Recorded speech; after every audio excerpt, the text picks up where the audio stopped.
that I shot of Fred and Harvey, even for quick, happy snaps, all right, he's a little over to the right. I think it looks cooler that way. I may be wrong, but even here, he's a little over to the right. If it's straight bullseye, think outside the box a little bit. Move things over a little. All right, that's another thing that is, and if you're worried about the focusing box, when that green box shows up, put your finger over to the right and it'll focus to the right. You can control where your camera focuses by simply where you touch the lens. Okay, so if I touch here, it focuses over here. Okay, if I touch here, it focuses down here. Touch to the left, it focuses over to the left. If I touch all the way in the back, it focuses to the back of the store.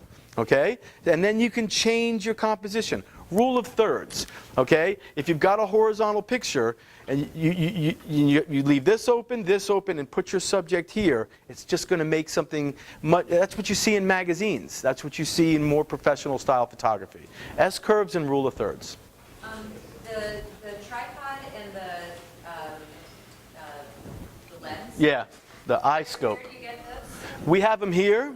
Can you say how much they are? Todd, how much is this? $59.95. Yeah, that comes with the tripod and the lens, right, Todd? It comes with this, both of these.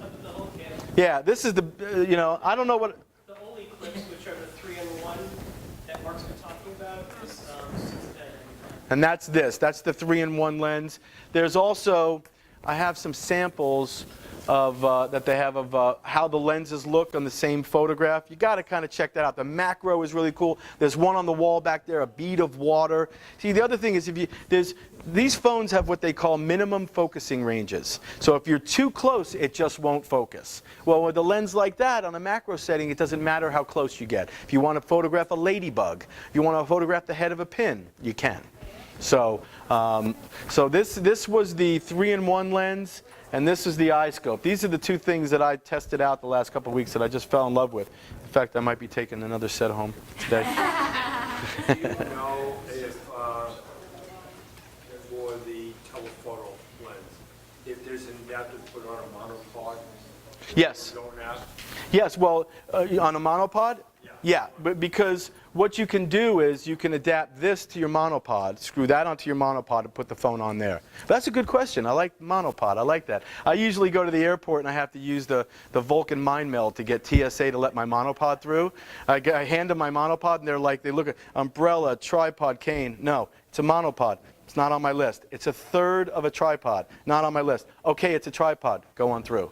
It's like ridiculous, but monopods are good. They're good. They make executive ones that are like pencil thin that can fold up to this much. And that's the other thing I like about these products is once you break them down, they can fit. That they're so small. Everything comes apart.